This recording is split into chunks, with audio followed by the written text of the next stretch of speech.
I'll show you how you can make all of your TikTok posts private. You want to go ahead and start from TikTok, and then you want to tap on profile here. Once you tap on profile, you want to go ahead and go to the 3-bar settings on the upper right. On here, you want to go ahead and find the settings and privacy option right here. Tap on that. Once you have tapped on that, you want to go ahead and find activity center here under content and display. Just tap on that.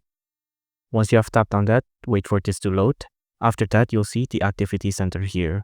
On the activity center here, you want to go ahead and tap on manage post visibility. On manage post visibility, you'll see all of your videos here. Once you have seen all of your videos here, you want to go ahead and pick on every one of your videos. So for example, here I only have 2 videos, so I only need to pick 2 videos. After you have picked the 2 videos, tap on next. On here, you'll find 3 options, either everyone, friends, or only you. If you want to make it private, then it'll be only you. After that, just tap on update.